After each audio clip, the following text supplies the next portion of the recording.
Today's Lunch with Book was programmed to help us celebrate the launch of the Archiving Wheeling podcast, From Camp Lee to the Great War, the letters of Lester Scott and Charles Riggle. It's a continuation of our year-long plus observation of the American entry into World War I. And over the next 14 months, Archiving Wheeling will share the letters of World War I soldiers from Wheeling, West Virginia, Lester Scott and Charles Dutch Riggle in chronological order, 100 years to the day they were written. The first episode was released this past Sunday, and I will play it for you now. You are listening to From Camp Lee to the Great War, the letters of Lester Scott and Charles Riggle. World War I soldiers from Wheeling, West Virginia. Scott and Riggle were drafted in 1917 and trained at Camp Lee, Virginia. Lester Scott served as a wagoner, mule team driver, in the 314th Field Artillery Supply Company, Battery A, 80th Blue Ridge Division in France. Dutch Riggle was a private first class with the same unit. These are their letters home.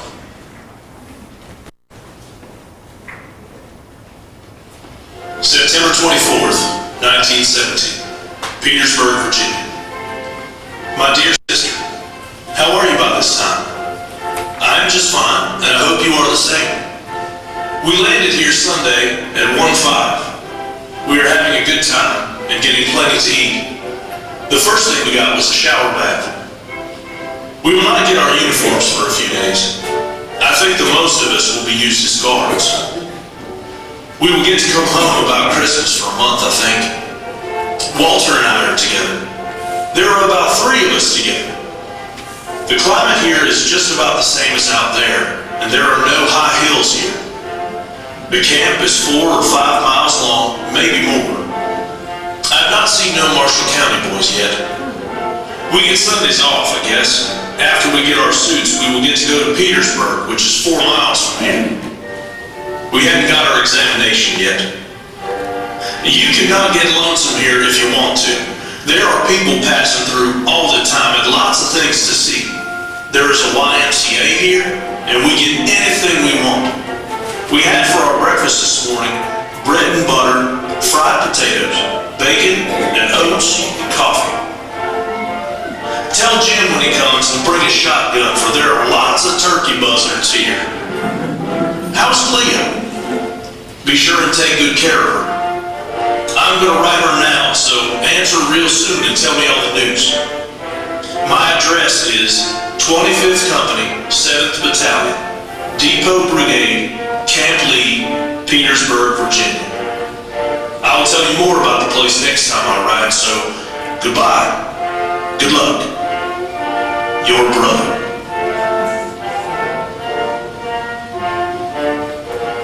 From Camp Lee to the Great War, the letters of Lester Scott and Charles Riggle is brought to you by archivingwheeling.org in partnership with the Ohio County Public Library and the Walls Foundation. Jeremy Richter is the voice of Lester Scott. The letters of Lester Scott and Charles Riggle were transcribed by John Eric Gillot. This podcast was edited and written by Sean Duffy, audio edited by Aaron Rothenbuehler, with music courtesy the Library of Congress. Many thanks to Margie for sharing family letters and the stories of her uncles, World War I soldiers from West Virginia. Thank you for listening to From Camp Lee to the Great War, the letters of Lester Scott and Charles Riggle.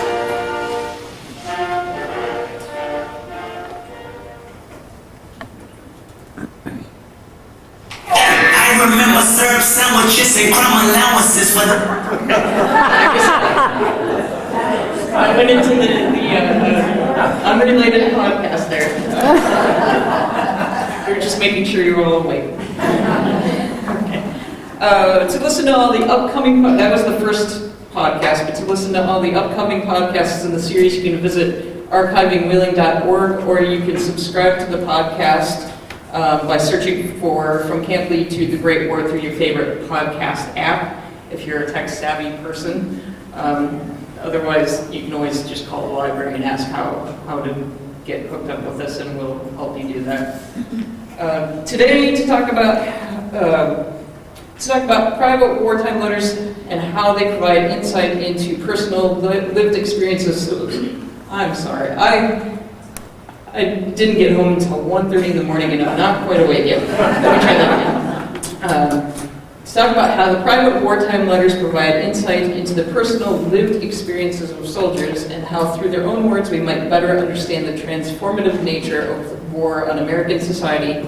Our guest today is Associate Professor of History at Walsh University, Kelly Mezurek. Her book, For Their Own Cause, the 27th United States Colored Troops, published by Kent State University in 2016, is a 2017 Ohioana Book Award finalist in nonfiction.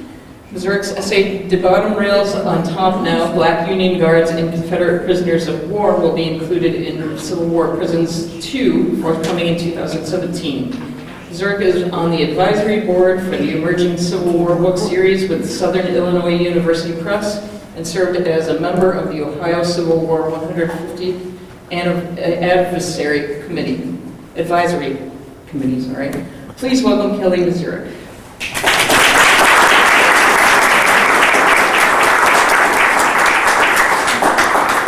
Thank you. I'd like to thank Erin and the library for inviting me, but also to congratulate them on this incredible project that she just shared. Very important, but extremely well done. So I hope that some of you will take advantage of going in and listening to the letters. Thank you as well for coming, by the way. It's a beautiful day out, and it's nice to see you hanging out with me here. Let me get set up just a little bit. Don't mind.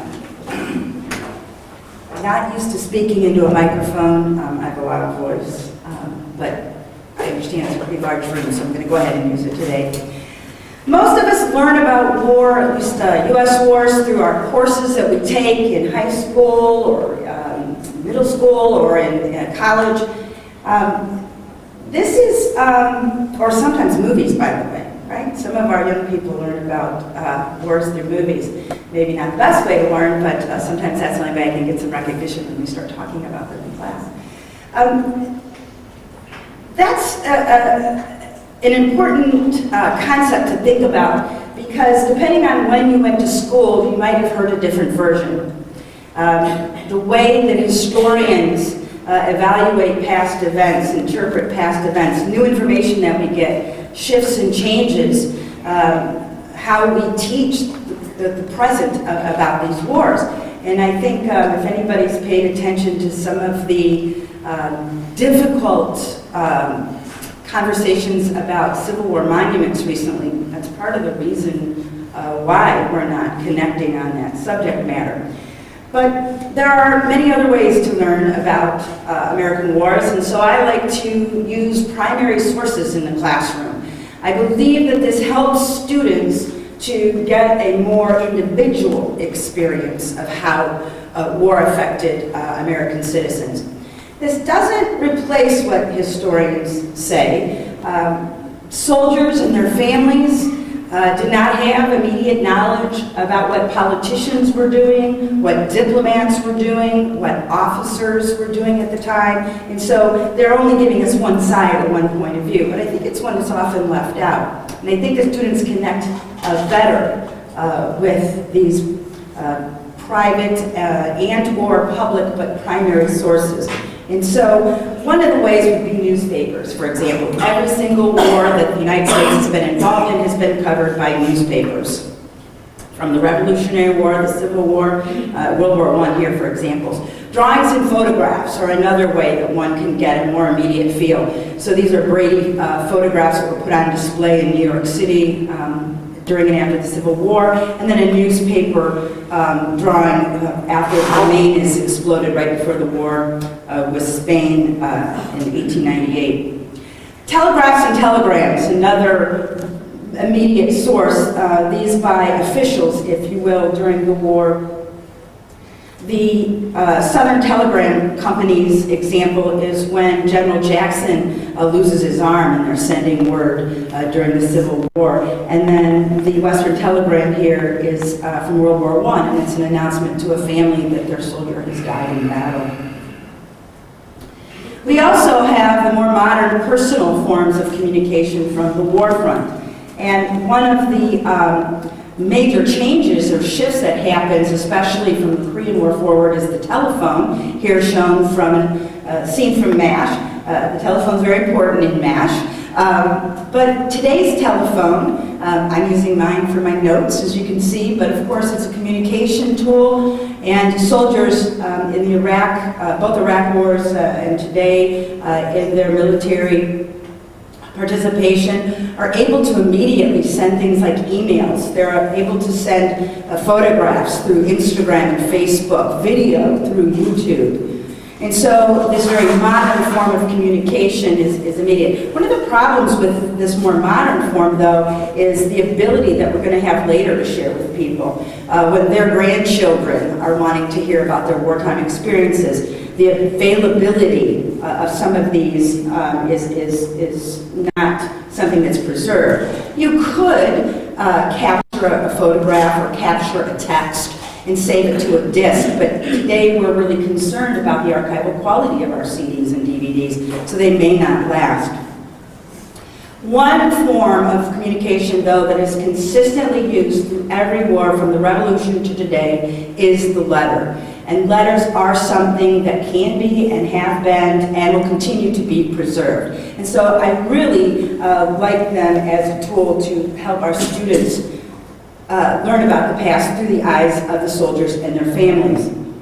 I want to briefly talk a little bit about something that's changed with letter writing, though, and that's how do you get the supplies? How do you write letters? How do you send them through the mail? Because while every war used letters, the difficulty level and the ability changes over time. Before I go into some of these supplies that are used, I'd also like to comment on literacy. When the Revolutionary War breaks out, most of the colonies, the colonists within them, had a higher literacy rate than Western Europe. And so you're going to have a large percentage of your soldiers who are able to read and write. We're going to see that shift over time. By the time we get to the Mexican War and specifically the Civil War and lasting until at least World War I, we're going to see a higher percentage of soldiers who cannot read and write. And this is based on many different things. It's based on geography. So for example, before the early 1920s, public education wasn't mandatory in all southern areas. And so you have a higher number of southern soldiers who are not going to have had access to schooling. It's based on race and ethnicity. So the black soldiers that served in the Civil War and after, the large number of immigrant soldiers that come over in the 1840s, particularly the Irish, when you see they're in the Mexican War, Civil War, the Spanish-American War, they're going to have lower literacy rates. And so we go from this very high ability of reading and writing to one that is going to be much reduced. And then from World War II after, we're going to see that literacy rise again. But what I want to explain is that it wasn't necessary for one to be able to read and write, or read and write well, to share letters. Letter writing is prolific through all the wars, no matter what the literacy rates were. And that's in part because soldiers, non-commissioned officers, nurses, orderlies, and individuals from private organizations helped to write and read letters for soldiers. And so even if they couldn't do the actual act of writing themselves, they were sending letters home. And the same thing for family members. Their neighbors or churches would help them read and then compose letters. And so literacy is an important issue, but we don't want to use it to disqualify the amount of letter writing that's happening. So some of the supplies that are used, this is a Revolutionary War letter, and as you can see, individuals then had to have ink and then a writing utensil that were separate. And this would have made it very difficult for the average soldier to carry around. And so while they were writing a lot of letters, it would have been based on when they were stationary somewhere where they would have had access to some of these things. When we move into the Mexican War and the Civil War, we're going to have these quill or pen tip types of writing utensils. The ink was still separate. And so even though many people found ingenious ways to make their own ink, it still was separate from the writing utensil. So it wasn't something you could do easily on the march. You had to be sitting down somewhere where you could have things laid down flat. We do have the pencil invented before the Civil War, and so pencils are used. Those are easier. Those are something that can be transported and one could write almost anywhere with. The problem for someone like me is that lead wipes off, so I don't like finding pencil-written Civil War letters. They're much harder to read. Now, when we get to World War I, they have invented ways to put ink into the pen in some type of a holding or cartridge. And the pen at the very top is one that you actually open. You can see that little hole there. Let's see if I can use technology here. I'm not the most... See this little hole here? The owner would have powdered ink, and they would drop water in there when they wanted to write. And so they didn't have to carry around the messy, wet ink with them. That helped a lot for soldiers that were away from maybe a base or something like that. But you can see where the commercial interest in the United States got involved too, not only in pen making, but in promoting them for wartime use for soldiers to write home with both of these two advertisements. When he writes home, right? So they want you to buy a pen that can be sent over to the front that the soldier can use. World War II, the top pen actually has an Army insignia on it. It's not easy to see from here. But now we have refillable types of cartridges. And the middle example, I keep pointing here like you can see. That's an actual stem tip from a Jeep tire. And they used real Jeep stems on these pens. So once you filled it with ink or put the cartridge in, you closed it up. And then, of course, if you needed to, you could replace it on your Jeep. But again, if we see the business world getting involved with connecting writing letters with the war, this pen from Parker is named after a World War II plane. So we have our writing utensils. By 1935-ish, we get the kind of ballpoint pen that we're used to. Also, by the time you get to the World War I a little bit, but World War II and Korean War, we see some typed letters. But how do you send these letters? We have some writing utensils that have changed over time. You're going to see in the first several wars, we don't use envelopes. And so this is an example of a Revolutionary War letter. And let me show you another example here. The letter itself, and then you fold it, and you put the address. So the piece of paper became the envelope. And this is going to be used in the Revolutionary War, the War of 1812, and in the Mexican War as the standard practice. Of course, without an envelope, how did you seal it? And so you had to use some kind of a wax. Now, I'm showing the picture of a wax kit for letter writing. Soldiers were not carrying these around, of course, but still the idea that they would have had to have some kind of a tool. So if they had written their letter and they would have been away from some kind of a base where people did have wax, they would have to hold it off. So soldiers are limited in these early wars, but they're finding ways, or at least they're writing and then later having access to putting them in the mail. Now, what was the postage like? The variations are way too much to talk about. I don't even think one book covers all of the postal variations. But during war, whether you paid postage or not differed. And during war, whether or how much postage you paid differed. And so there were circumstances that shaped it for every war. The letter on the top says, on public service. This would have been a letter sent during the Revolutionary War. The postage wasn't required. They would use what we call franking privileges to send this letter. This one shows the number 17. This soldier was charged 17 cents. And during the Revolutionary era, probably all the way to the War of 1812, but really close. You paid the postage based on the miles that the letter had traveled. And in this case, it was designated the soldier would pay 17 cents. Now, some other examples from the Mexican War we see. From the Army, he did not have to pay postage. During the Civil War, sometimes you didn't pay postage. Sometimes it was postage due. So if you didn't have enough money, you were able to send it, and your family was able to pay for it and then get the letter. And other times during the Civil War, depending on where you were and what point of the war was, you had to pay full postage. And this is a problem for soldiers, especially during the Civil War, but in other wars as well, is where do you get the funds to pay for these? You didn't get direct deposit when you were in the Army at this time. You waited for your pay, and many soldiers went months, some over a year, between pay periods when the paymaster found their regiments. And so you would not even have money for a postage stamp sometimes. And so again, based on when we are in the war, the requirements for postage change over time. Another example, this is the Spanish-American War, and we have examples of full postage. And then here, if you can see, it says second rate. They were given a discounted rate. So it's one of the stamps instead of two.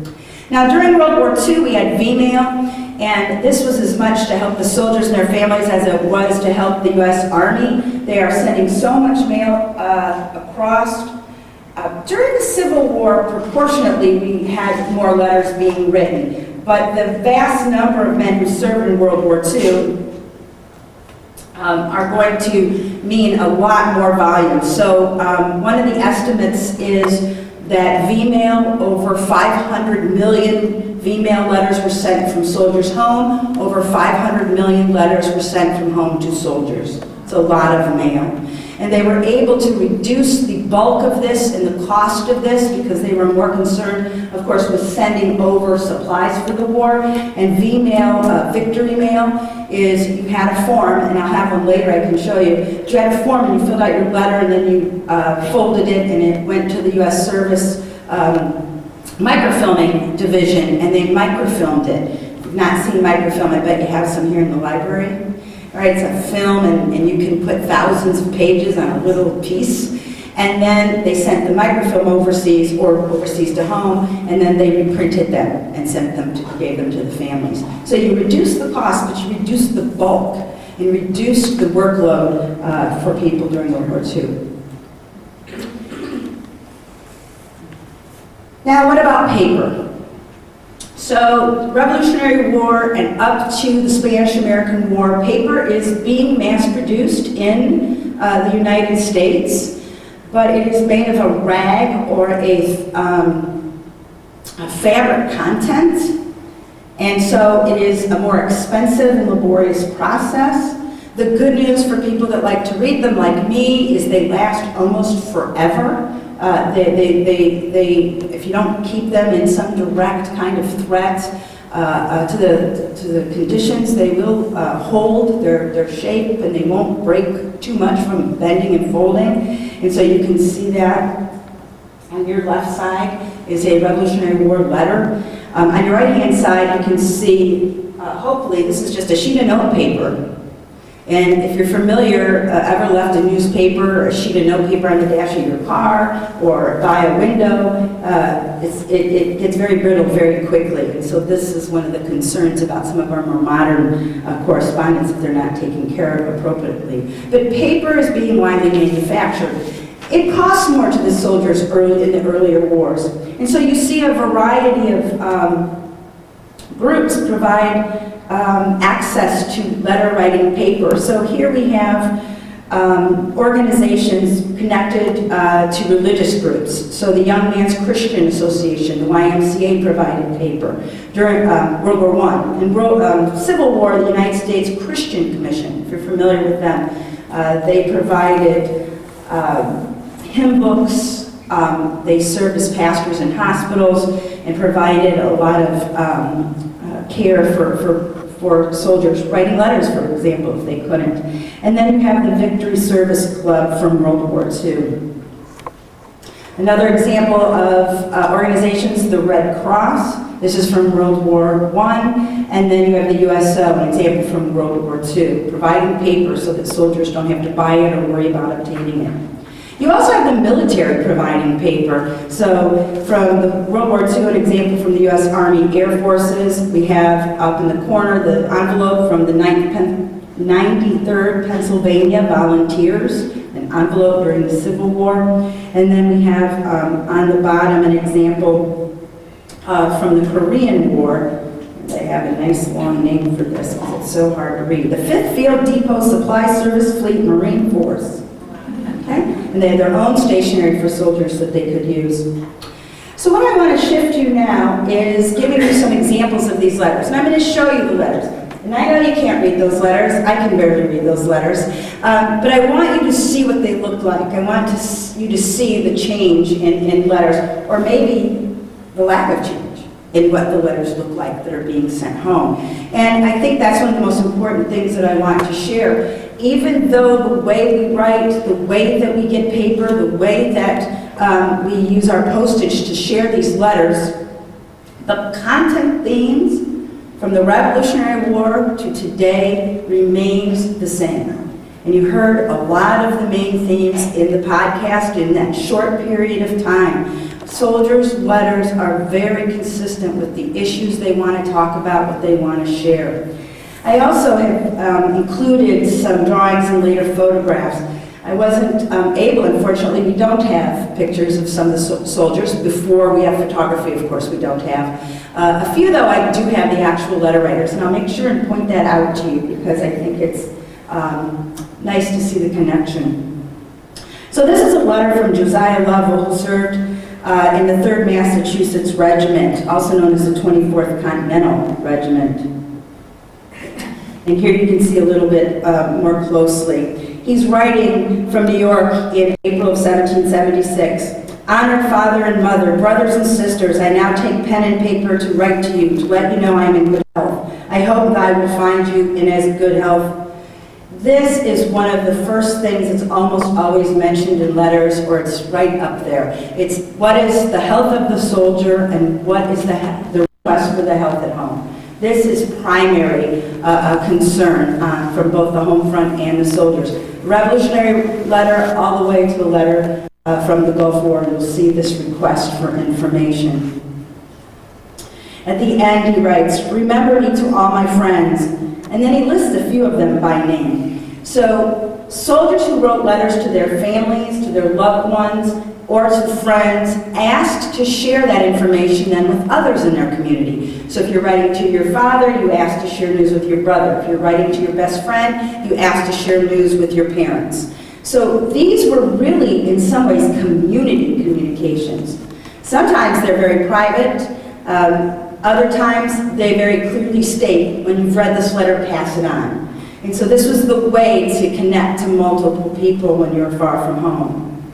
Here is a letter that's been transcribed from the Revolutionary War, and I haven't read, so it's a little bit easier to see. Get some cloth and send me a shirt or two and a jacket. So letters are requesting things. Letters are requesting the things that they can't get while they are in service. The things that either they don't have the money for or are not available. So you see this very frequently in letters. Down at the bottom, tell our little children that Daddy has not forgotten them and that they must learn their books. I have sent them some paper. So soldiers are sending things home as well. I have a couple examples of that.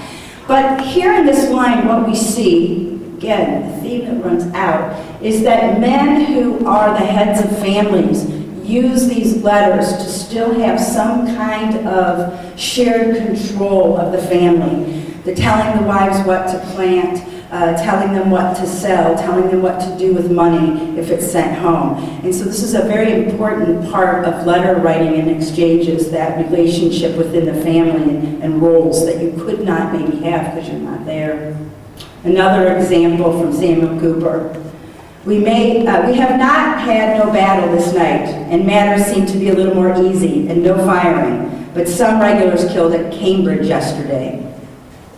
Some of the letters are going to share combat-related items. Some don't. Some soldiers keep that from their families and share it with friends, believing maybe they would hurt or scare, worry their parents or wives or children. Others are very explicit in what they share, and I have a couple of examples of those.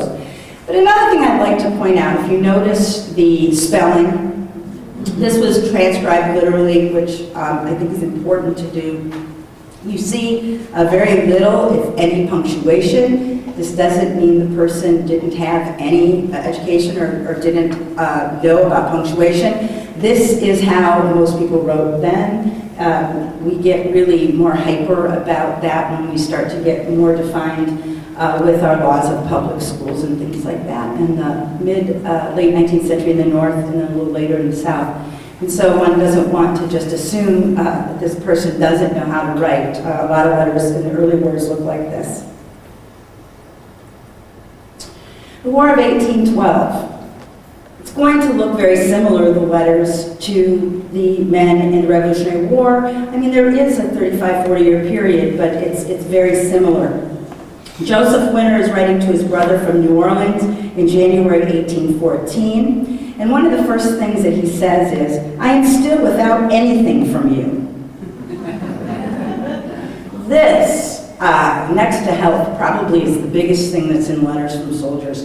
They are crying about, begging, pleading, complaining about not getting letters from home. And they want this correspondence so much. They keep count. I got a letter from you on this date. I didn't get a letter from you on that date. Let's see if he says it. In his postscript here, "I have just received yours of November 30 and December 20, but I have not time to answer it with this email, or this mail." So, in other words, he's written this whole letter, and he's complained about not getting letters, and then mail call comes with 2 letters, and so he puts the postscript, "Well, I did get them, but I don't have time now." But the last thing he says is, "Let Gabriel have this." So he wants his brother, after he's read it, then to share it. So an example that of what I spoke about earlier, that these are very almost communal type of correspondence, some of them. But this accounting of letters was not just because one was desperate for news. It was because they were sending and receiving things in the letters. Or if you can't imagine, if you didn't have contact with anyone else but by letters, and maybe some of you have been in service at a time when that was the case, if there's a missed letter, the next letter you get might not make sense, right? They might think you know what they told you. And so they count by the dates on purpose to make sure that they have everything in a row. Another example from the War of 1812, and again in red I'll read to you, "It gives me a great deal of satisfaction to hear that the corn is planted and that you expect it will be tended, for I did not look for that to be done." Here's that example again of a male head of a family, worried about how is the family maintaining its ability to take care of itself, but also to maintain his planning structure for when he gets home. Another line, "There's 18 of our men that deserted this morning." These letters could be very telling for communities. Information that was embarrassing, like desertion, would be reported sometimes. In this case, he didn't name the names. The War of 1812, you're not going to have quite the community enrollment and enlistment like you have in later wars. But this information is going to be shared with the neighbors, or if you went to town or to church. And so there's a very important aspect of keeping people at home up to date, not just on the larger war events, but what their own community is doing, or not doing in this case. At the bottom, we have plenty to eat and drink, but the weather is very cold for the season. We have frost in the mornings at this place, and the wind blows very cold. Weather, always talking about weather. What's the weather like where they're at? What is asking what the weather is like at home. In these early wars, of course, much of the United States was an agricultural society, and so it really did matter about the weather. But it's also related to whether in a physical location that's extremely different than what they would have at home. So they're sharing this experience, as well as their conditions for themselves, how they're doing. The Mexican War. Unfortunately, this is not the young man that wrote this letter. I wish it was, because that would be a really nice thing. But this soldier is writing from the Mexican War. He's one of the U.S. engineers. And he's writing to his mother, and he's wanting to ensure her not only is he well, but he thinks that campaigning is good for his health. He wrote, "I weigh just 155 pounds now." He's very proud that he's out in this rugged conditions, marching and living in tents and things like that. Another example of local conditions. "The weather is the hottest I've ever seen anywhere, the thermometer frequently rising to 110 degrees in our tents. But it does not affect me." So again, reassuring his mother that these are extreme conditions, but I am doing very well. Is he telling the truth? We've got to trust the young man. He's writing to his mother, right? He may just be wanting to make her feel good, but the idea is that she would expect to hear about his health and the weather and what conditions were affecting her. This is Jefferson Davis, who will later become the president of the Confederacy during the Civil War, but he serves in the U.S. Army during the Mexican War, and this is a letter to his second wife, Verina. And you can see it's a very short letter. It's been transcribed for us, luckily. The manuscript cut here means that part of the letter is missing. That might be something that he had not, or his family had not wanted shared with somebody else. There are letters that have very personal things in them. Sometimes they make it to archives, but oftentimes families have caught that, so we're not sure what he is not wanting to share. But he's talking a little bit about camp movements in the first paragraph, but then he goes on, as you can see, "My health is very good, and my ignorance of our future movements as entire as your own." So he talks about his health, then he shifts right away to making a comment about the leadership in his army. And this is another thing that's very common no matter what war we're looking at, that soldiers have opinions about how their commanders are operating, sometimes positive and sometimes not positive. Now, it's really interesting because we have a lot of letters from the Mexican War from Jefferson Davis, and when he writes to his brothers, they are very long, 4 and 5 pages, and he's giving him all of these details about battle and all of these details about which officer is good and which soldiers are performing well. And to Verina, there are always these very short, not all of them cut like this, by the way, so, but very short to the point. And there's various reasons this could be. It might be that he doesn't believe she should hear about details of battle. It's the 1840s, and there is some societal belief that women would not or should not hear about these kind of delicate subjects. And I've already given you examples of soldiers before who do share it, so it's unclear exactly why Jefferson Davis has decided to leave Verina out of his stories. When we get to the Civil War, I show these two for the example to make a point. Some of the most colorful and very commercial paper is available, or stationery, and I didn't mention that in my earlier examples of paper that's available. So soldiers would have been purchasing this. And if you like to go online and look, do a search and you will find thousands of these. It's very colorful and varied. But we do have a higher percentage of letters per capita coming out of the Civil War. This is a soldier from James B. Young in the 9th Kansas Cavalry. And as you can see from his example, this is a very long letter. So he would have a folded piece of paper and write on the front, then open it and write on both sides, and then close it and go to the back. This is a letter from Morgan Carter from Indiana, and he served in the 28th United States Colored Troops. During the Civil War, almost 10% of Union troops were black men, about 30 to 35% free. The others were formerly enslaved men who joined the Army after Lincoln's Emancipation Proclamation, and they also participated in a very vibrant letter writing experience during the war. And so this one's been transcribed for us, so I'll read a few parts. "But soon rally when I think on what principle I am fighting, which is for the benefit of my race. Soldiers, no matter what race or ethnicity, no matter what war, often included the reasons why they were fighting, reminding their parents and wives and loved ones why it was important for them to be there, what choices they made that put them in harm's way.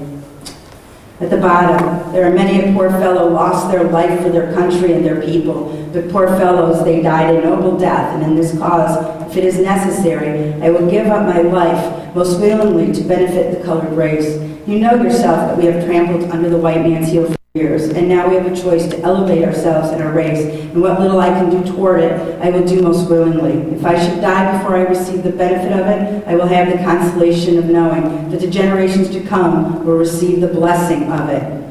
And I think it is a duty of all men of our race to do what they can.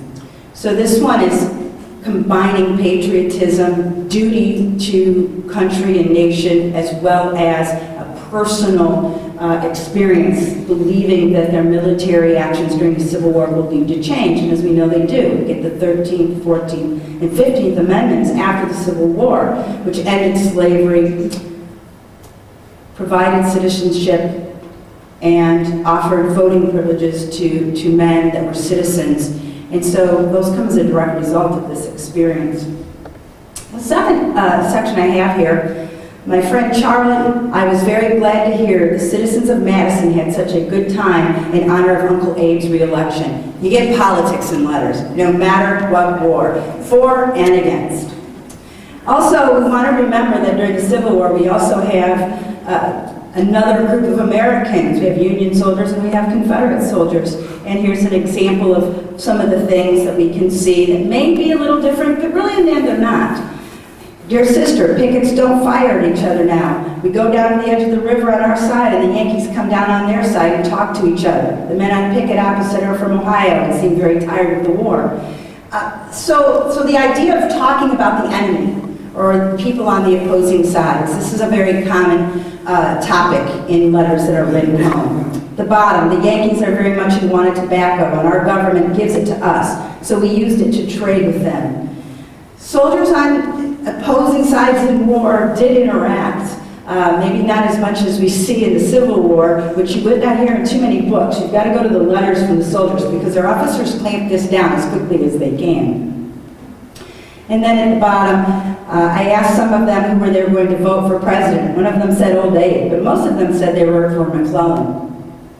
Again, whether this is him feeling better that the northern candidate who wanted to end the war was getting support, or it was true that these Ohio soldiers liked, Ohio did not vote for McClellan in that election, but maybe this group of soldiers had. But politics mattered to these soldiers. They understood. Did I go too far? Sorry. One more part from Mr. Chester. There is a force of Yankees on this side of the river and have been there for some time. Why General Johnson don't drive them back, I don't know, but he must have some object in view. Another example of questioning one's officers. In this case, he's going to go ahead and trust him, but you can tell he's not very happy. But if he is in charge, he would have driven them away. All right, here's an example from the Spanish-American War, and I think the most important thing about this letter I'd like to point out is the issue of money. It's right up there with health, and some of the other concerns. I intend sending you money sooner but couldn't get to town. I'm sending you a $25 money order and a $10 bill. It's all I can spare. Many of these soldiers are going because they find it a way to help support their family. Again, this is in every war. There's a lot of patriotism and duty, but there are a lot of soldiers that are fighting because it is a guaranteed paycheck that they can trust and count on. And their families are expecting this money. That's another reason why you account for letters, is because money is being sent back and forth. During the Civil War and after, you can use money orders and things like that to protect your money. He also comments, and we have to pay for everything we get. People down here are robbers, charge you any old price, 75 cents for my meal. He's at training camp in Chattanooga, Tennessee, the old battlefield of Chickamauga, to be exact. So the idea of wartime profiteering sneaks into some of these letters, right? You see that kind of comment. Another example from a soldier from the war, a Spanish-American War in 1898. It is rumored that we will not stay here long. I sincerely hope not, for though it's a pretty camp, it's not healthy. then to the bottom. But we have news here this afternoon that Spain has accepted our terms, but we hardly dare hope. Rumor is something that these soldiers are very frustrated by in many of the wars. They hear things from other soldiers, or they see a newspaper report, and they just want somebody to tell them whether it's true or not. World War I, you can see the letters, again, really not changing a lot in the way that they look. This is the gentleman that's writing. Today I received letters from you, Mom and Lucy. They're the first I've received in nearly a month, and they have done me a great deal. So again, hey, I'm not getting letters, but letting them know how important they are. The bottom, we hadn't gone more than 800 yards when German machine guns opened fire on us on all sides. He's not hiding the horrors of war and the dangers of war in this letter. Another letter. The censorship rules have been lifted, and I can now tell you where I have been and where I am now. World War I and World War II, soldiers' letters were read before they were sent, and they are blacked out if things are there that might be helpful to the enemy, or somebody at home might share and then make it into the newspapers. And so this kind of limits maybe everything that these soldiers might have shared, but again, those themes continue to come through. Health, money, the enemy, officers, politics, people at home. I wish for all the very merriest Christmas ever. I don't know what mine will be, but I know I will enjoy it regardless. And so missed holidays you can see coming in to the letters. You don't see it a whole lot before the Civil War, only a few. Civil War, they tend to talk about what food they got.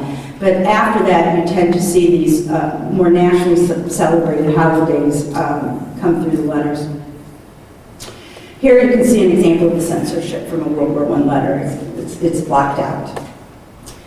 World War II, some examples. I hope we'll be together next year to observe New Year's. Tonight I'm going to service at the chapel conducted by a Jewish minister. Religion plays an important part in letters in every war. You see individuals talking about either their trust in God, that God's on their side in the military outcome, that they will see their loved ones in heaven again, or in this case, the different types of services that they're attending because they might not have their own services available. You can see their paragraph is cut out by censors.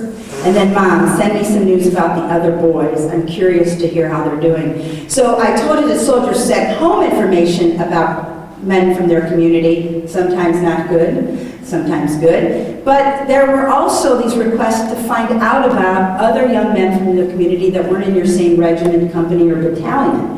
And they're not seeing them. World War II, you could be anywhere on the globe. So running into one of your fellow neighbors, so you're asking home. And so this mother or father is going to go to the neighbor, ask them what letters they're getting. So again, it's sharing that information. Here's an example sent by Vmail. Living conditions have been rough, living in pup tents on the ground. However, we have very good food. It seems the closer one gets to the front, the better the food. I'm in excellent physical condition and hope to remain so. I have to say, mostly I hear the opposite, but that's interesting. And I've not received any mail. There it is again. Here is what the Vmail looked like. So you would write and you'd fill your information out on these boxes and on these lines, and then this would be folded and stamped, taped or stamped, and then when the Army or the military received this, they would open that up, lay it flat, and they would be able to get that photographed on a microfilm sheet, one piece. I talked about the email earlier. Soldiers sent things home, I mentioned. This is one of the more interesting things. This World War II soldier is writing on the stationery. Can you see at the top? Adolf Hitler. These are soldiers that had gone in to Germany after Hitler's death, and one of the soldiers finds the paper, and another one's actually in one of the offices, and again, you can see the heading. And this one's typed, so an example of somebody having access to typing a letter. Korean War, again, these letters are looking very similar. The paper may be changing a bit. The handwriting is changing a bit, but still basically the same formats. And this man wrote a series of letters from Korea, spent 1 hour this morning casing 214 cases of beer. Now, letters sometimes had the more lighthearted, fun side of being with a large number of men, at least when we get up to the more modern wars when women are also there. But in Korea, you're still talking largely about an all-male situation. I personally remember my uncle in Vietnam buying a little refrigerator so he could buy and resell beer to make some money on base. So, I mean, this idea that they did want to sometimes at least exchange some lightheartedness to help with these exchanges. A little farther down, guess what? Mail just came in and I got the pipe you sent me and it's really nice.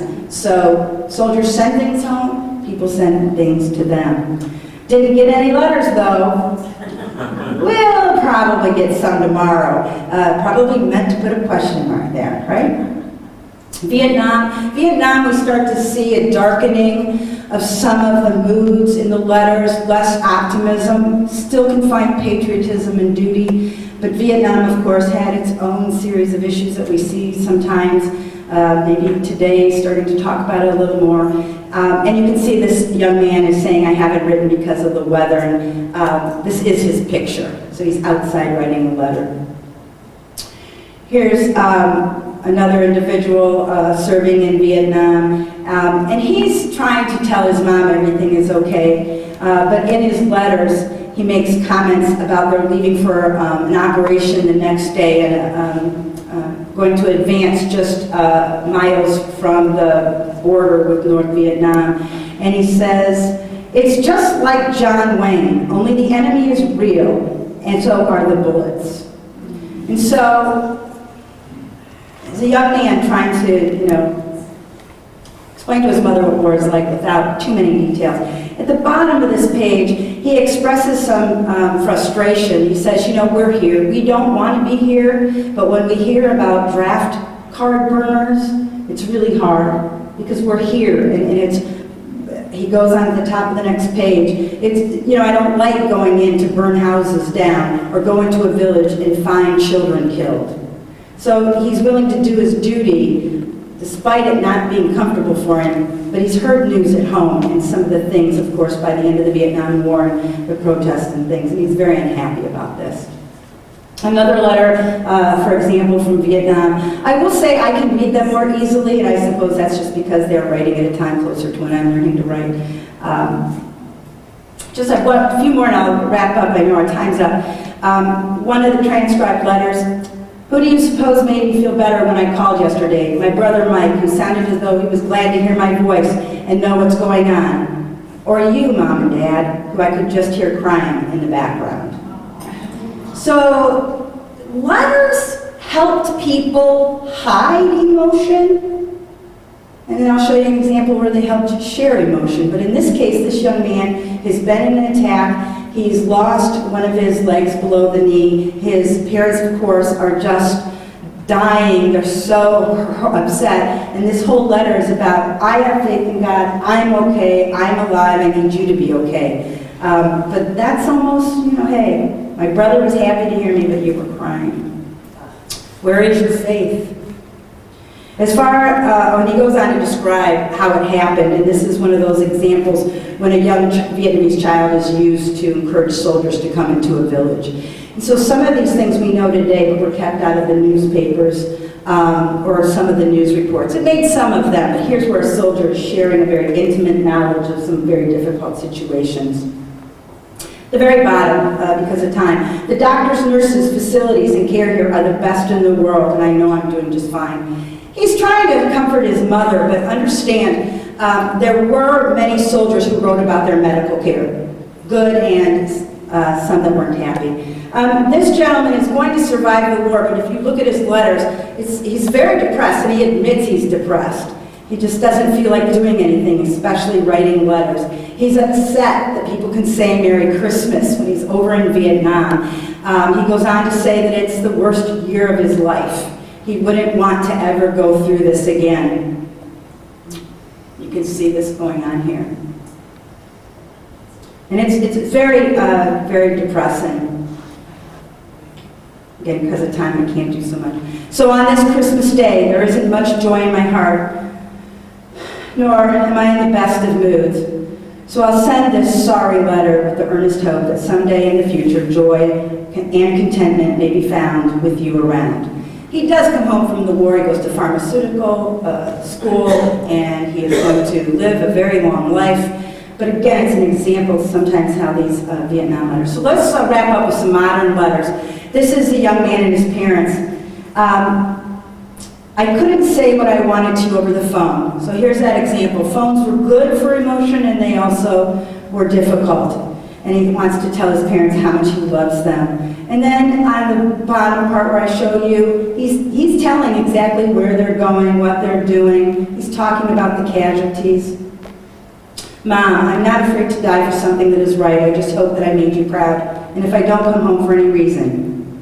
And then later, tell Aunt Joyce I said hi and I love her. So again, that community nature, even in today's letter.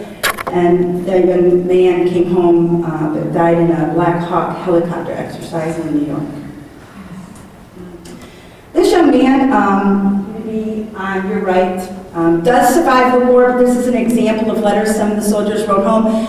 Some of the letters in Afghanistan and Iraq were told to write letters saying goodbye in case they did not make it home. And so this young man is sharing the same sentiments as the other young man, how much he loved his parents, how much he was happy that he was serving his country and that he would do it again. The postcard, on the other hand, is showing a more light side. He's thanking his family and friends for sending cigarettes, and he tells them that he has so many cigarettes that lasted until he gets home. And my last letter. Dear Tom, thanks for your letter. As you may know by now, we live for mail call. This is 1991. We had other forms of communication. Mail still matters. So I've talked a lot about soldiers that wrote letters, but let's remember soldiers received letters. Every war you have people encouraging this, from individuals to organizations, the United States Sanitary Commission. We have the Veteran of Foreign Wars encouraging people to write letters to soldiers. The Fells Napa soap people are selling their soap by telling you to write letters to your soldiers. We have a political cartoon on the bottom where the soldier is saying, I'm reading your letter for the umpteenth time. So letters, they give a physical connection to soldiers and their families during war when they can't touch or hear next door to one another. They matter deeply, not only to the soldiers, but their families. And for us, we get to learn a great deal about war experiences that aren't in the movies, like the Dear John letters. These are much more important. Or even in our history books. And again, over time, the content remains almost the same. Soldiers want to know about their families, and families want to know about their soldiers. Thank you.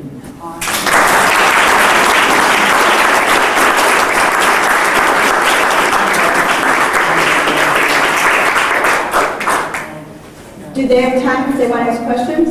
I have time, so I'm not running out. You're 1:01, so if you have to be somewhere, I understand. By the way, that's good for me, isn't it? I actually kept that time better than usual. And that's because I quit looking at my notes. So when I look at my notes, I have like 10 times the stuff. I can't help it.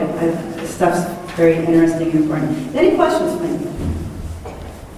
I hope if you have family letters, you're maybe moved more to preserve them. Share them with an archives. If not, yes? I have a question. I love this. You were awesome. Thank Oh, you so thank much you. for coming. I have a friend whose grandson graduated from high school last year in Columbus, and he joined the Navy right away, and he told Grandpa, please don't write in cursive because I can't read it.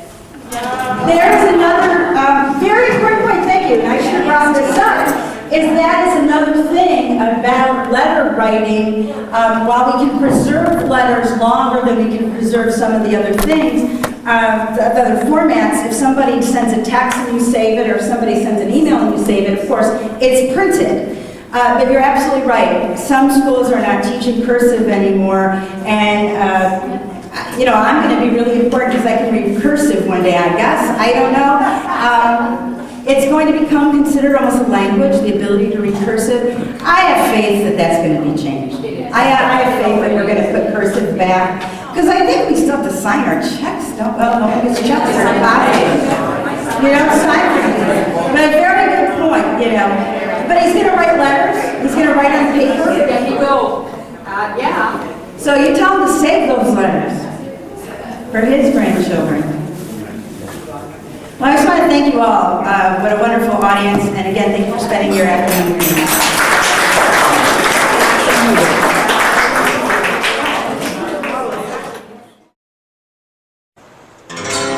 Yodeling Dick here to tell you about a happening. Lunch with books. Lunch with books, that's booksy, hooksy, hacksy, cracksy, mules and sings, rocks and swings, more and more. Lunch with books. Lunch with books. At the Ohio County Public Library in Wheeling, West Virginia. It'll make you feel like yodeling. Hey, yodie, yodie, yodie, yodie, hey, yodie, yodie,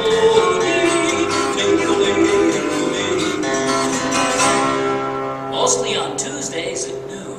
Bring your lunch, we'll provide the pot. And it's all free.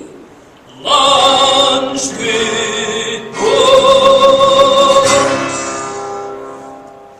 Knowledge is served.